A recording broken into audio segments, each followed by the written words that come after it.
Exercise को हम क्या कर रहे हैं, कंप्लीट कर रहे हैं। गुड मॉर्निंग बच्चों।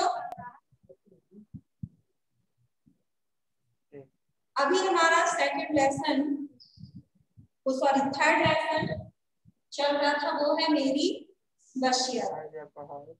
तो आपने इस टॉपिक में, इस लेसन में आपने क्या पढ़ा, जवाहरलाल नेहरू जी के जवाहरलाल नेहरू जी का जीवन परिचय पढ़ा, उनकी महत्वाकांक्षा क्या थी वो आपने इस टॉपिक में पढ़ी। तो अब जो एक्सरसाइज है उसमें सबसे पहला हमारा क्वेश्चन है कि नेहरू जी ने अपने दोस्तों और साथियों के लिए क्या बातें कही।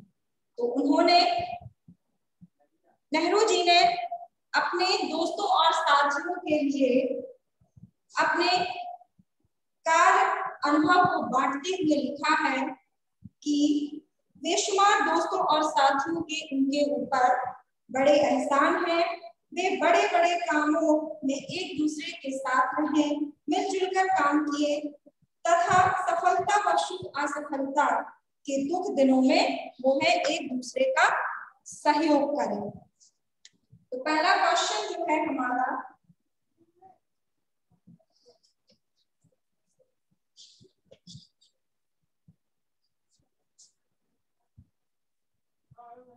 क्वेश्चन नंबर 1, मैं आपको निम्नलिखित प्रश्नों के आपको क्या करना है, उत्तर देना। जिसमें सबसे पहला क्वेश्चन है,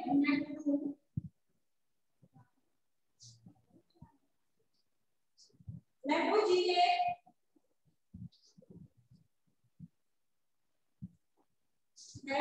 अपने दोस्तों और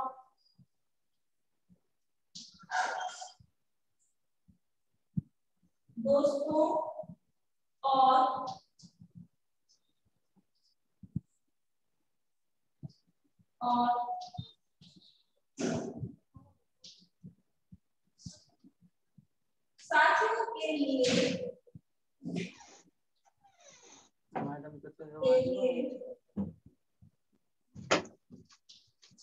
क्या बात है, क्या बात है बना दी ना तो पढ़ने लागे नहीं, सहूर नहीं रहता हूँ तब। तो सबसे पहले क्वेश्चन के आंसर में नेहरू जी ने जो है अपने दोस्तों और साथियों के लिए यह बात कही है कि उन्हें भारत की जनता से बेशुमार क्या है, मोहब्बत मिली है और दोस्तों और साथियों के उनके ऊपर बहुत बड़े ज्यादा एहसान है। हम बड़े से बड़े कामों में एक दूसरे के साथ मिलजुल कर काम किया करें और जब बड़े काम किए जाते हैं तो उसमें हमें कामयाबी भी मिलती है और नाकामी भी मिलती है। तो लेकिन मगर हमें क्या करना है, हम सब सही रहे कामयाबी की खुशी में और नाकामयाबी के दुख में। तो इसका आंसर है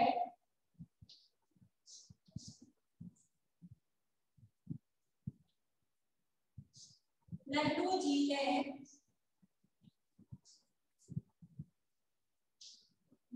ने अपने दोस्तों और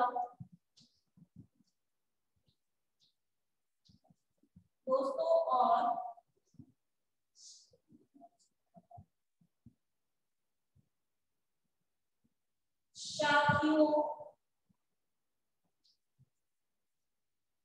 के लिए निम्न बातें कही है, जिसमें है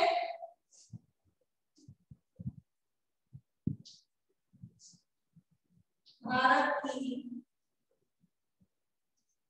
जनता ने उन्हें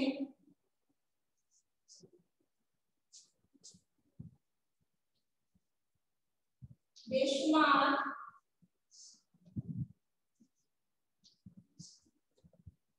प्रेम दिया है।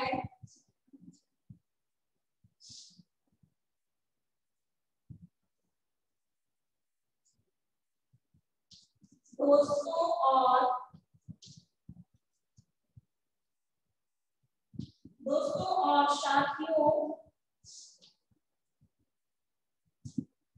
के मेरे ऊपर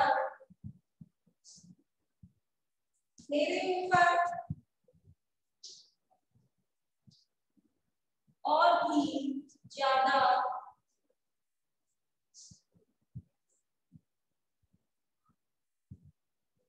भी ज्यादा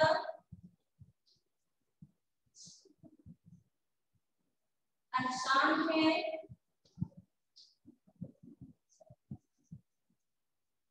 हम बड़े से बड़े काम या बड़े से बड़े कामों में एक दूसरे के साथ रहें।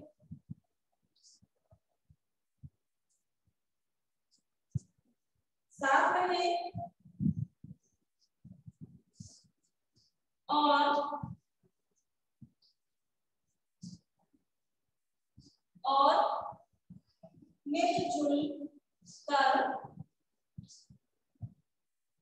मिलजुल कर काम किया करें।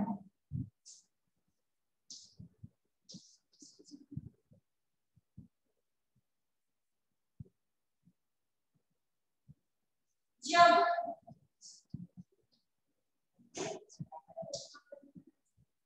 बड़े काम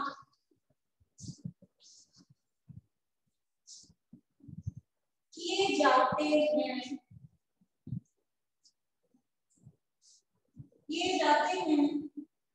तो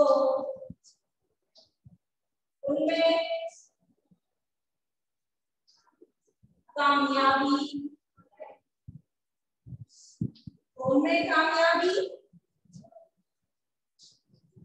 भी होती है।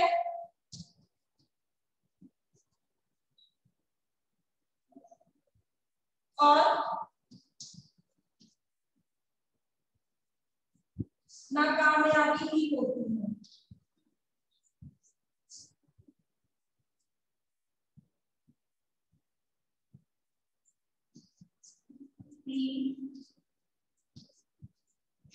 होती है। मगर हम सब शरीर मतलब जो शब्द आपने पढ़ा था शरीर मतलब उसमें साथ देना शामिल होना। शरीर में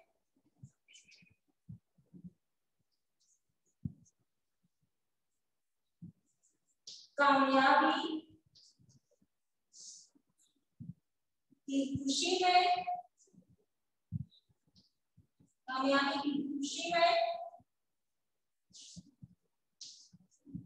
में भी और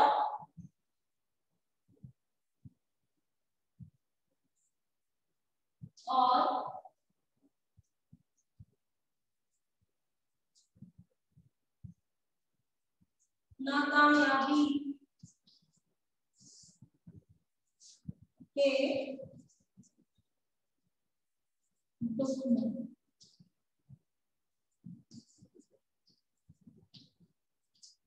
ये आपका पहला क्वेश्चन है कि नेहरू जी ने अपने दोस्तों और साथियों के लिए क्या बातें कही। नेहरू जी ने अपने दोस्तों और साथियों के लिए निम्न बातें कही हैं। भारत की जनता ने उन्हें बेशुमार प्रेम दिया है। दोस्तों और साथियों के मेरे ऊपर और भी ज्यादा एहसान है। हम बड़े बड़े कामों में एक दूसरे के साथ रहें और मिलजुल कर काम किया करें। जब बड़े काम किए जाते हैं तो उनमें कामयाबी भी होती है और नाकामयाबी भी होती है, मगर हम सब शरीक रहे कामयाबी की खुशी में भी और नाकामयाबी के दुख में भी। तो नेहरू जी के कहने का मतलब था कि हमें अपने दोस्तों जिनसे हम मोहब्बत रखते हैं, प्रेम रखते हैं, चाहे वो हमारी भारत की जनता हो, चाहे हमारे परिवार के हो, चाहे हमारे मित्र दोस्त हो, उनको वो यही सीख देना चाहते हैं कि जब व्यक्ति को कामयाबी मिलती है तब बस हमें क्या करना है, उसमें शरीक नहीं होना, सम्मिलित नहीं होना है, क्योंकि उसकी खुशी में हम सम्मिलित हो जाए और जब उसको नाकामयाबी मिले, वो दुखी हो, तब हम उसमें शरीक ना हो। तो नेहरू जी अपने मित्रों और साथियों को यही बात बताना चाहते हैं कि हमें अपने जिनको हम जानते हैं, जिनका हमें प्रेम मिला है, उनके हमें कामयाबी में हमेशा खुशी भी रहना है और नाकामयाबी में उनको जो दुख है उसमें भी हमें सम्मिलित होना है। दूसरा क्वेश्चन है आपका, गंगा नदी ने नेहरू जी की गंगा नदी से नेहरू जी की कौन कौन सी भावनाएं लिखी हैं? तो गंगा नदी से जो है उनकी कौन कौन सी भावनाएं लिपटी हुई है, किसकी? नेहरू जी की। तो उन्होंने जो है कहा है कि उन्होंने गंगा नदी को बहुत ही करीब से लंबे समय से वो देख रहे हैं, इनसे उनकी जो है क्या है, अनेक भावनाएं उनकी लिपटी हुई हैं। गंगा को जो है प्राकृतिक सौंदर्य और उनके पल पल बदलते हुए रूप, मनोहर दृश्य, सदैव स्मृति पटल, सभ्यता का प्रतीक, निशानी रही है, सदा बदलती सदा बहती नदी है, हिमालय की बर्फ से ढकी चोटियों की और गहरी घाटियों की है, जिससे उन्हें मोहब्बत रही है। तो दूसरा जो आंसर है वो है गंगा नदी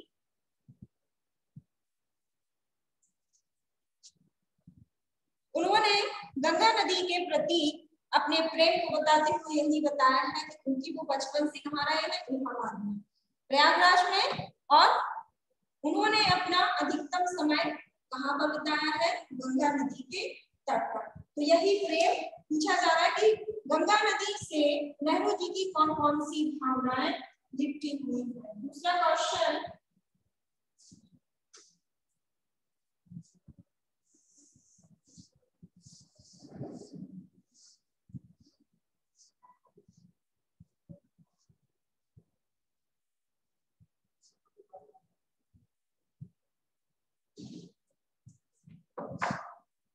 दूसरा क्वेश्चन है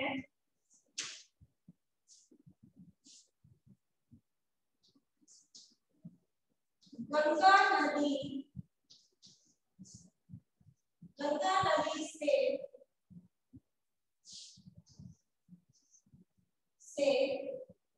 नेहरू जी की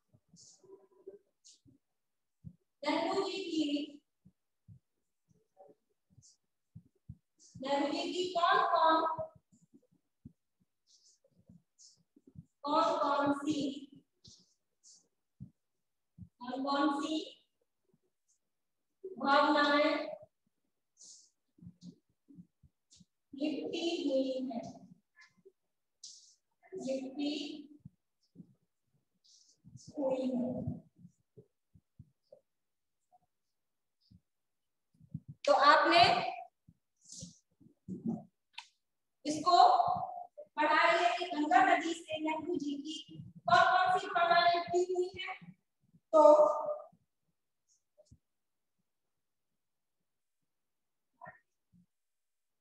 गंगा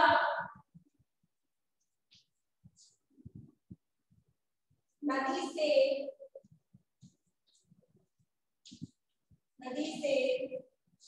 नेहरू जी का बचपन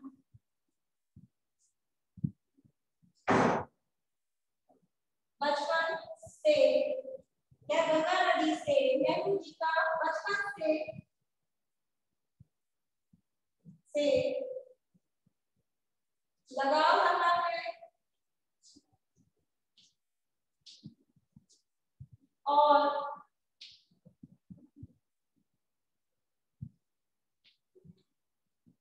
जैसे जैसे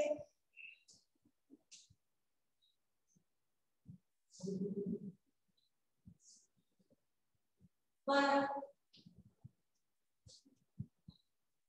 बड़े हुए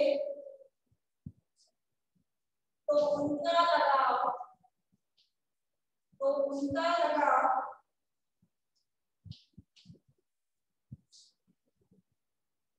जो है बढ़ता रहा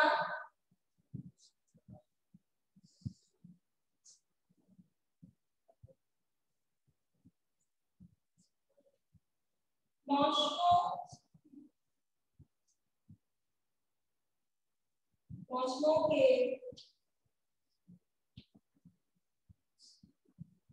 बदलने के साथ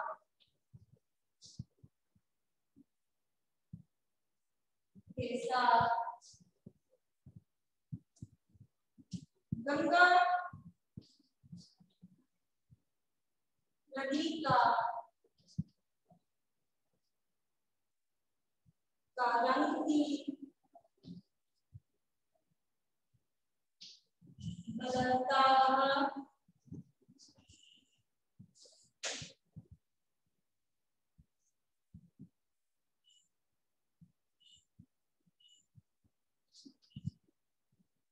नेहरू जी कहते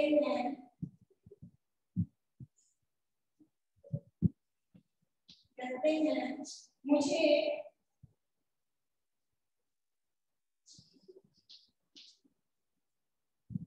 याद आई उस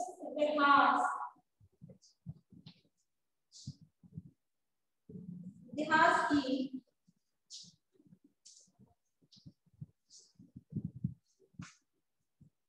उन परंपराओं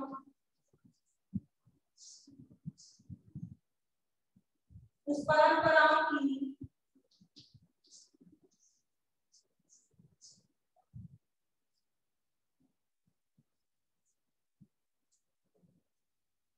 पौराणिक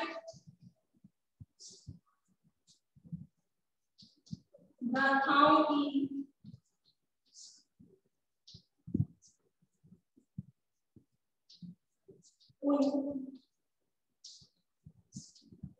उन गीतों और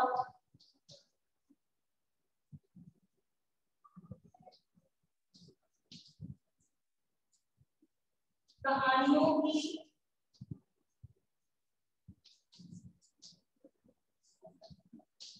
जो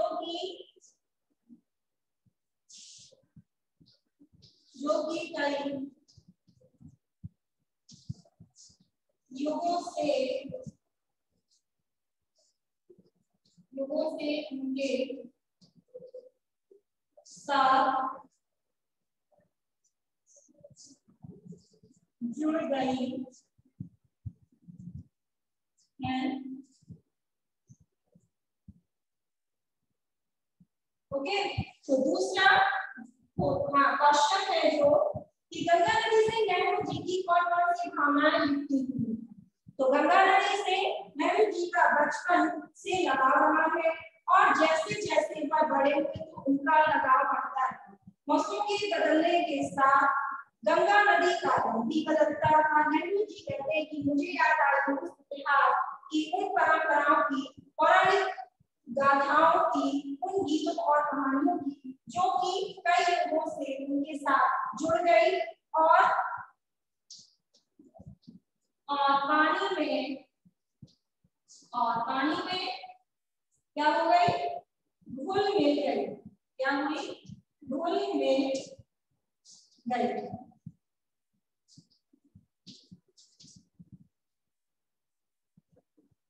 इसके बाद क्वेश्चन नंबर आपका थर्ड है कि नेहरू जी ने विभिन्न समय और मौसम पर गंगा का मनोहारी चित्रण किस प्रकार किया। तो सुबह के समय का आपको बताना है और शाम के समय का और बरसाती के समय का आपको गंगा का जो स्वरूप बदलता है उसके बारे में नेहरू जी ने कहा, क्योंकि नेहरू जी बचपन से ही गंगा नदी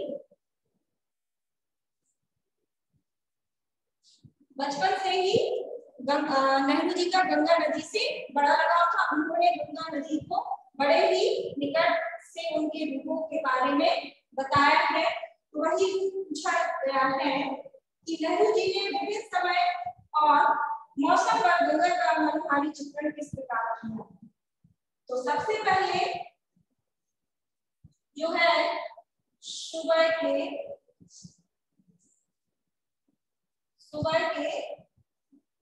समय, तो आपको उत्तर में बताना कि सुबह के समय गंगा नदी का जो स्वरूप है कैसा देखने को मिलता है। तो आप उत्तर में डाल के लिखेंगे। आपको ये क्वेश्चन में पूछा गया है, 3 ऑप्शन दिए गए हैं और 3 ऑप्शनों के बारे में बताया कि सुबह के समय गंगा का स्वरूप कैसा होता है, शाम के समय और सर्दी के समय। तो सबसे पहले जो पूछा गया है सुबह के समय, तो सुबह के समय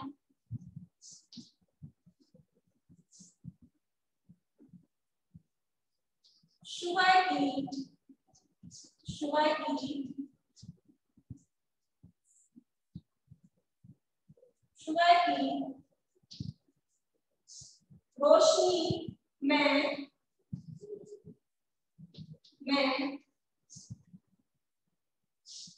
गंगा को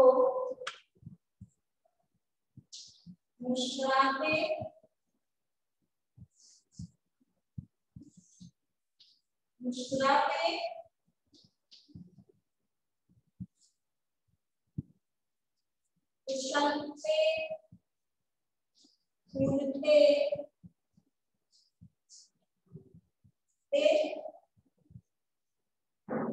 देखा। ये सुबह का समय है जब गंगा नदी का कैसा रूप दिखता है। दूसरे नंबर पे है शाम के समय।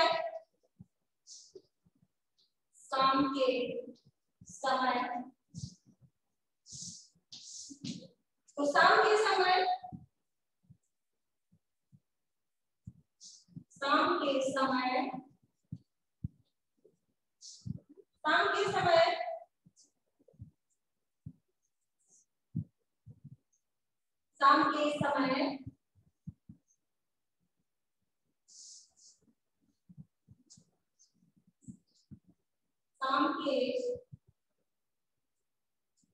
साय में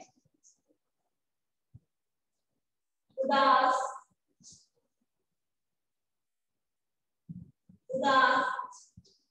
काली सी चादर ओढ़े हुए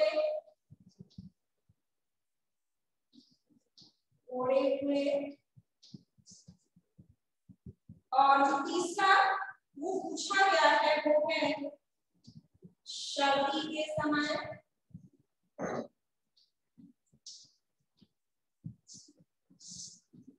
तो सर्दी के समय जो है सर्दी के समय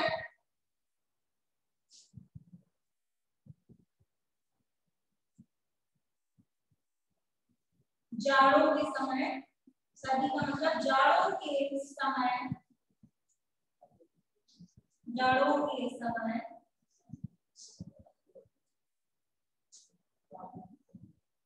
सिंपी सी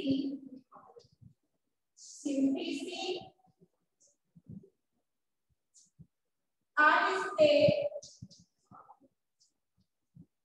आहिस्ते आहिस्ते आहिस्ते आहिस्ते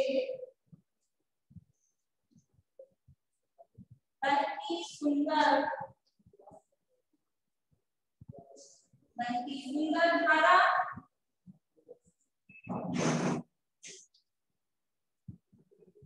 तो ये आपके जो है तीनों समय के बारे में पूछा गया। सुबह के समय, शाम के समय और सर्दी के समय गंगा का जो है स्वरूप क्या है, बदला हुआ नजर आता है। उसी के समय के बारे में ने बताया। इसके बाद क्वेश्चन नंबर घ है, नेहरू जी ने अपनी वसीयत में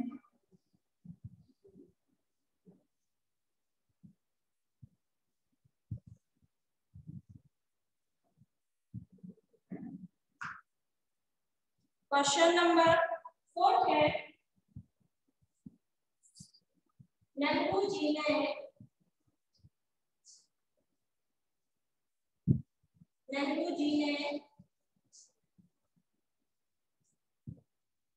अपनी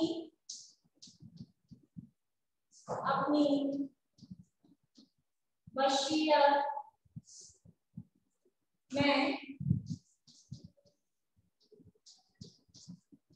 मरने के बाद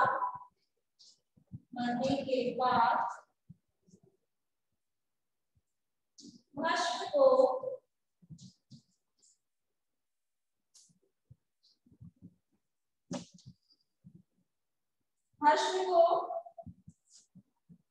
कहाँ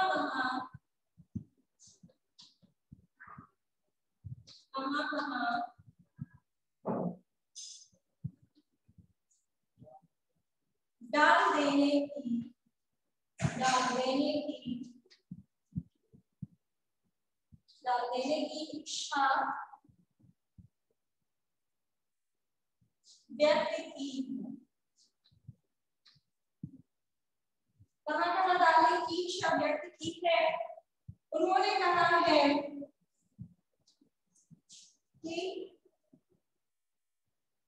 सबसे पहले उनकी जो भस्म है, अस्थियों को जो है क्या करना है, अस्थियों का कुछ हिस्सा जो है कहाँ पर इलाहाबाद में बिखेरने के लिए कहा है, और कुछ भस्म को जो है कहाँ पर हवाई जहाज में ऊंचाई पर ले जाकर कहाँ पर बिखेर दिया जाए, उन खेतों पर डाल दिया जाए जहाँ पर किसान जो है मेहनत करते हो, ताकि वह भारत की मिट्टी में मिल जाए और उसी का अंग बन जाए। तो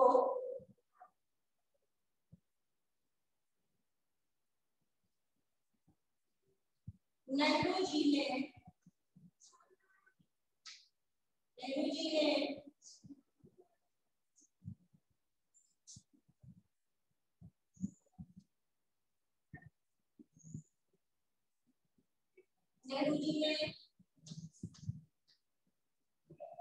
ने अपनी वसीयत में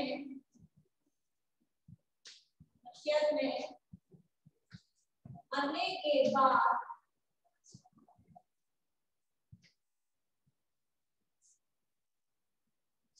भस्म का कुछ हिस्सा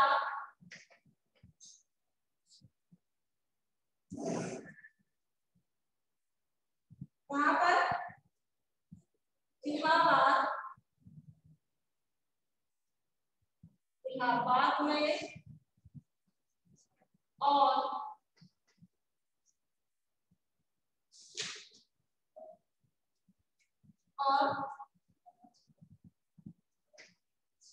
बाकी हिस्सा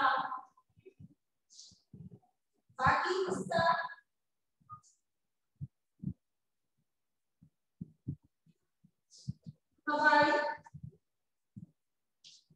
जहाज में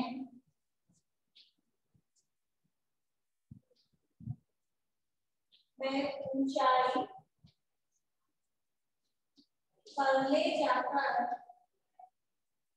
ले जाकर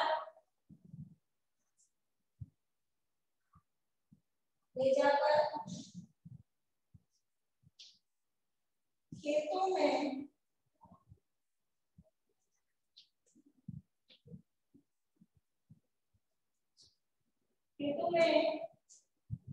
बिखेरने के लिए कहा है,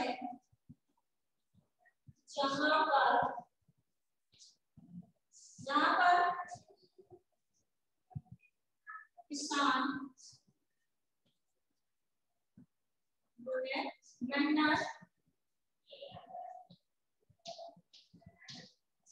करते हो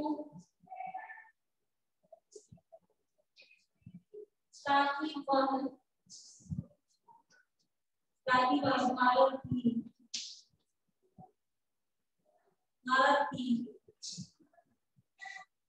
मिट्टी में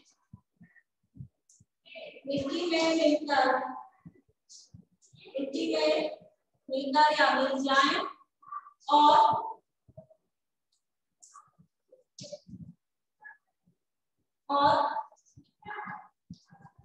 उसी मिट्टी का अंग बन जाए। नेहरू जी का मेरी वसीयत जो उन्होंने लिखी थी, वो क्या चाहते थे? मेरी वसीयत के माध्यम से वो क्या चाह रहे थे कि मरने के बाद मेरी भस्म के साथ क्या क्या किया जाए। नेहरू जी ने अपनी वसीयत में मरने के बाद भस्म का कुछ हिस्सा इलाहाबाद में और बाकी हिस्सा बड़े जहाज में ऊंचाई पर ले जाकर खेतों में बिखेरने के लिए कहा है, जहां पर किसान मेहनत करते हो ताकि भारत की मिट्टी में मिल जाए और उस मिट्टी का अंग बन जाए। इसके बाद आपके हैं कि शब्द निम्नलिखित शब्दों का शुद्ध उच्चारण कीजिए और लिखिए। आपको क्या करना है? उच्चारण करना सीखना है और जो शुद्ध शब्द है उसको हमें लिखना है। जैसे मोहब्बत, बेशुमार, एहसान, शरीक, ताल्लुक, पौराणिक, स्मृतियां, पंख, उत्तराधिकारी, प्रेरणा, दरखास्त, पुष्टि, श्रद्धांजलि। इसके बाद क्वेश्चन नंबर आपके सेकंड में है कि कामयाबी शब्द में ना उपसर्ग जोड़ दिया जाए। जहां पर आपका जो है ग्रामर पोर्शन में है उपसर्ग और प्रत्यय। तो यहाँ पर सबसे पहले उपसर्ग के बारे में पूछा जा रहा है कि आपका कामयाबी शब्द में जैसे उपसर्ग मतलब प्रधान,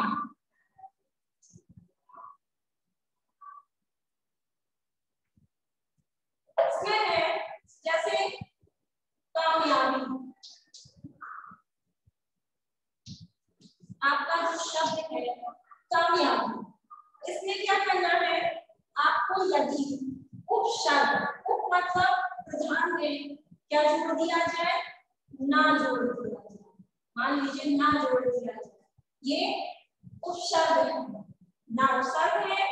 और आपको कामयाबी शब्द में क्या करना है? उपसर्ग ना को जोड़ना है। तो क्या बन जाएगा? ना कामयाबी आपका, इसमें आपने ना शब्द को जोड़ा तो क्या हो गया? नाकामयाबी। इसके बाद देश में वी उपशब्द जोड़कर आप क्या बना सकते हो? जैसे आपका देश, उपसर्ग आपको वी जोड़ना, तो आप क्या बना सकते हो? जो शब्द बनेगा उपसर्ग जोड़ने पर देश।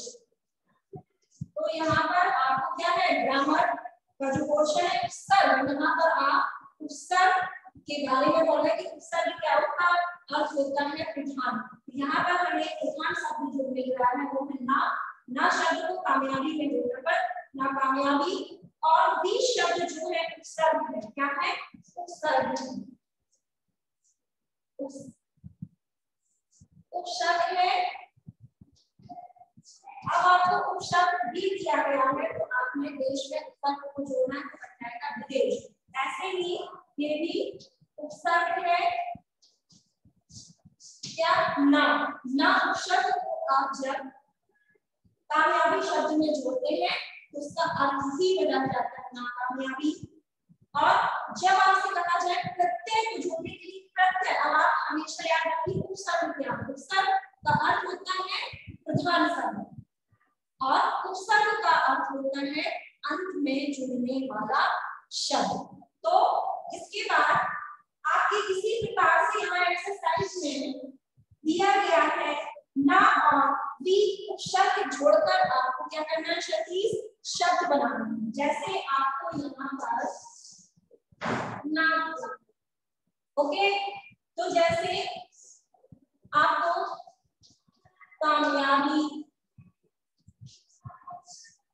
दूसरा है समझ, तीसरा है काबिल, चौथा है बालिग,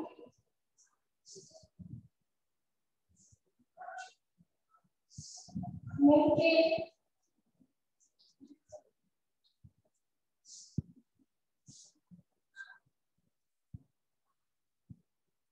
और दूसरा जो आपको शब्द दिया गया है बी, बी से आपको क्या बनाना है देश, योग, जय, रात और ज्ञान। अब आपको सतीश सुन रहे हैं आप मेरी बात? जी मैम। यहाँ पर जो है ग्रामर का पोर्शन चल रहा है, तो यहाँ पर सबसे पहले आपके ग्रामर के पोर्शन में है उपसर्ग। तो उपसर्ग आपको क्या है यहाँ पर ना उपसर्ग दिया गया था, तो आपको क्या करना था, आपको ये जो शब्द दिया गया था इसके आगे उपसर्ग हमेशा याद रखिए। उपसर्ग का अर्थ होता है सबसे पहले जुड़ने वाला वर्ण। तो जैसे हमें ना दिया गया उसको जोड़कर हमें उपसर्ग बनाना है। में प्रधान में आपको शब्द आपको दिया गया उसके पहले आपको जोड़ देना, ठीक है। ऐसे ही आपको यहाँ पर ना जो शब्द दिया गया है एक कॉमन ना दिया गया है, अब आपको इसी के आधार पर क्या करना है, ना आपको उपसर्ग दिया गया है, ठीक है। अब आपको ना शब्द सारे इन शब्दों में जोड़कर शब्द बनाना है। लेकिन यहाँ पर देखिए कामयाबी मतलब सफलता, समझ बूझ होना, काबिल उस चीज के लिए तैयार मतलब काबिल है, बालिग ठीक है, मुमकिन। अब यहाँ पर ना जो हमें अक्षर वर्ण दिया गया है उसको जोड़ने के बाद इस सारे शब्दों का क्या हो जाएगा, अर्थ बदल जाएगा। तो उपसर्ग के जुड़ने के बाद शब्द का जो है अर्थ ही बदल जाता है। यहाँ यही हुआ है ना, ये है उपसर्ग। अब ना उपसर्ग को हमें इन शब्दों में जोड़ना है, जैसे नाकामयाबी, पहला हमने ना उपसर्ग जोड़कर पहले शब्द को बनाया। ना समझ, ना समझ, नाबालिग, नाबालिग, नाकाबिल, नाकाबिल, नाबालिग, नाबालिग, ये हो गया। दूसरे में आपको बी जो है शब्द दिया गया, तो बी को आपको देश शब्द में जोड़ना है। सबसे पहले विदेश, विदेश, वियोग, योग, विजय, विराट,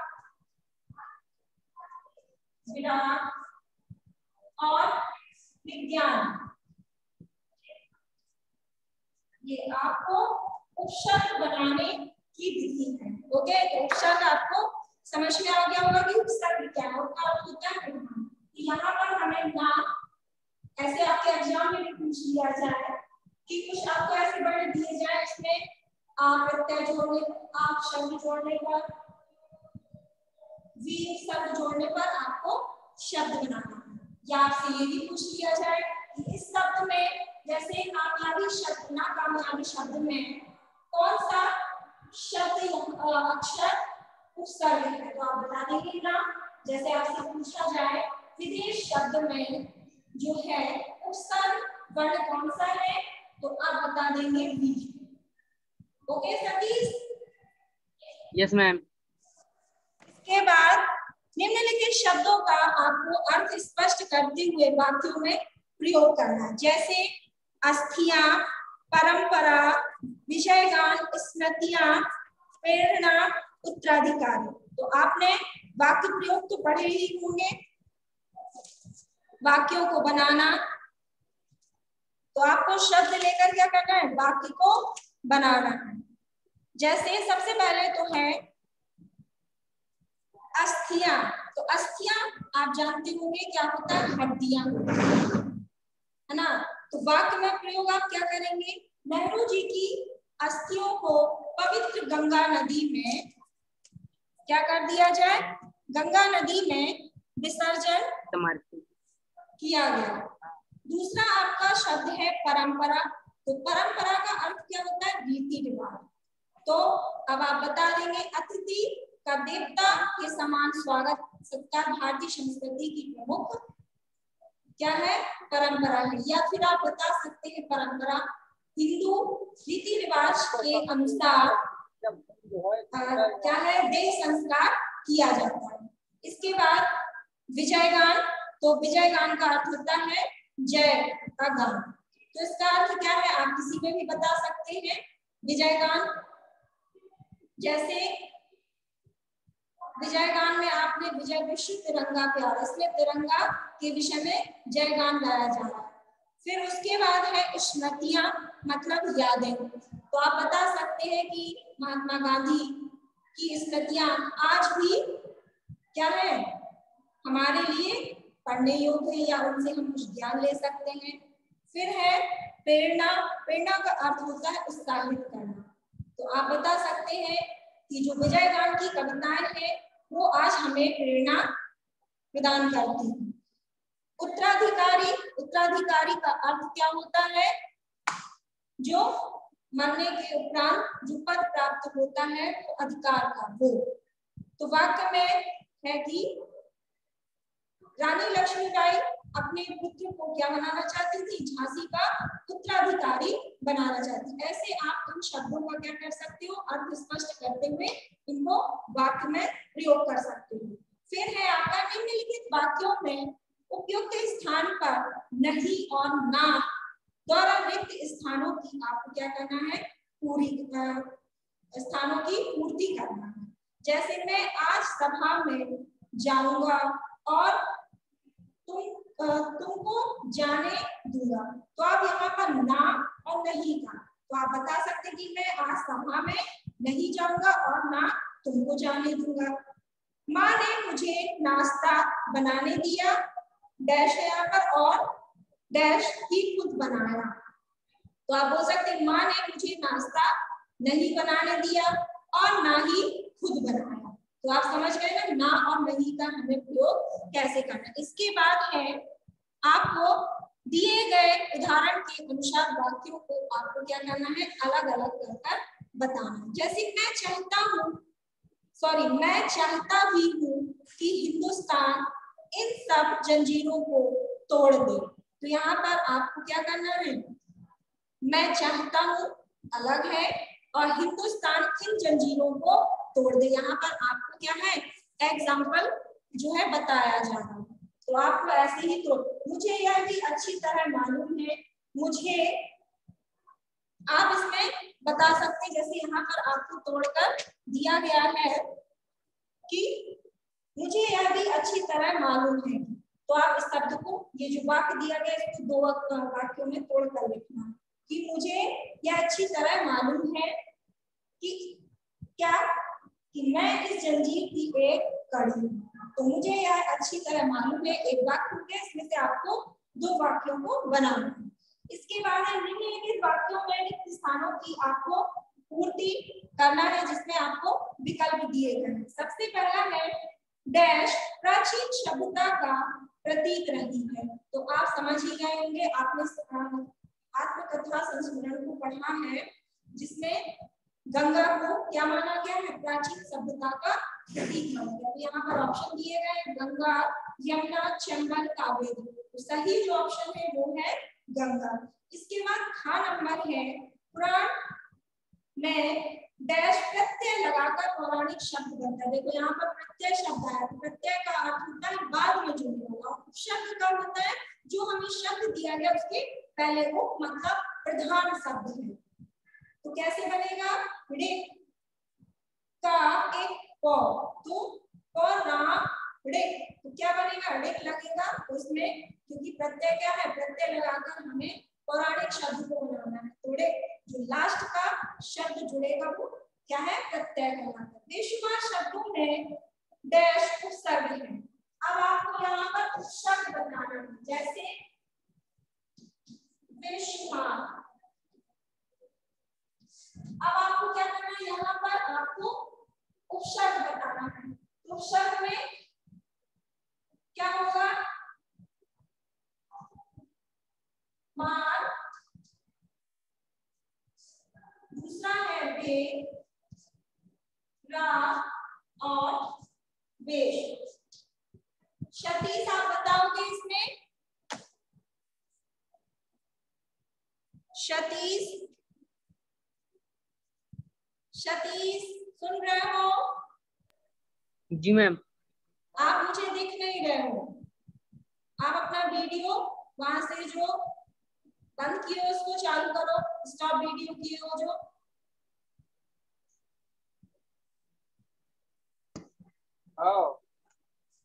इसमें क्या है, यहाँ पर बेशुमार शब्द दिया गया है, इसमें आपको उपशब्द बताना है। कौन सा है, मान है, वे है, रा है या वेश है, कौन सा है क्षतिश? इसमें उपशब्द क्या होगा, अभी मैंने आपको उपशब्द और प्रत्यय पढ़ाया है। यहाँ पर कौन सा शब्द होगा, बेशुमार जो आपको शब्द दिया गया है इसमें आपको उपशब्द बताना है। कौन सा, मान, वे, रा, वेश, कौन सा होगा? सतीश सुन रहे हो ना? कौन सा शब्द होगा उपशब्द? मार। मार। उपसर्ग का अर्थ क्या होता है, प्रधान शब्द ना। अब आप यहाँ पे देखिए, ना जो शब्द वो सॉरी ना वर्ण जो दिया गया है, हमने ना उपसर्ग को लगाकर कामयाबी बनाना, ये है उपसर्ग। मतलब हमें पहला जो वर्ण दिया गया है ये उपसर्ग है। तो ऐसे ही आपको इसमें बताना है कि उपसर्ग क्या है, वे है, मार नहीं है, वे है, क्योंकि जो वे शब्द है वो क्या है, उपसर्ग है, और मार शब्द जो है प्रत्यय शब्द होगा, क्योंकि ये बाद में जुड़ा है। जो बाद का शब्द होता है, कहने का तात्पर्य हमारा ये है कि उपसर्ग में क्या होता है, शब्द को जोड़कर आगे उसका अर्थ ही बदल जाता है, वो हमारा उपसर्ग है। और प्रत्यय में क्या होता है, जब हम शब्द के बाद में किसी अक्षर वर्ण को जोड़ देते हैं तो उसका अर्थ चेंज हो जाता है ना। तो यहाँ पर प्रत्यय और उपसर्ग का अंतर यही है, उपसर्ग मतलब प्रधान और प्रत्यय मीन्स लास्ट उत्तर पद में। उत्तर पद मतलब ये हमारा उत्तर पद है, लास्ट वाला। इसमें जब हम लास्ट में कोई शब्द जोड़ेंगे तो प्रत्यय करना। ओके, तो जो हमारा विश्वास शब्द है उसमें उपसर्ग है कौन सा, वे। ओके, तो आपकी ये जो एक्सरसाइज है ये क्या हुई, खत्म हुई है ना। मैं आशा करती हूँ कि आपने इसको पढ़ा भी होगा और इस एक्सरसाइज को याद भी करेंगे, क्योंकि एग्जाम में आपके ये आ सकते हैं है ना। और इसका जो कोटेशन है, इस लेसन से हमने क्या सीखा वो है कि व्यक्ति की अपेक्षा के गुणों की पूजा करो। समझ रहे हो ना? चाहे वो देखने में सुंदर हो या ना हो, उसके क्या करना है? व्यक्ति की अपेक्षा हमें उसके गुणों की पूजा करनी है। हमें व्यक्ति का रंग रूप देखकर उसकी पूजा नहीं करनी कि देखने में बड़ा सुंदर है तो हम उसकी बिल्कुल फैन हो जाए। आपको क्या करना है? आपको व्यक्ति के गुणों की पूजा करनी है, ना कि उसकी रूप रंग की, सुंदरता की। आपको उसकी क्या करना है? पूजा। तो आप समझ गए ना आपने इस लेसन से क्या सीखा? और नेहरू जी का इसमें योग्यता विस्तार में दिया गया है कि नेहरू जी का जीवन परिचय आपको लिखना है, तो मैंने आपको पढ़ाया है। और आप अपनी नोटबुक जरूर बनाइए, क्योंकि जब भी स्कूल खुलेंगे मैं आपकी नोटबुक जरूर चेक करूंगी। Okay right? तो आप नोटबुक बनाइए और लर्न भी साथ साथ करते जाइए। Okay, thank you.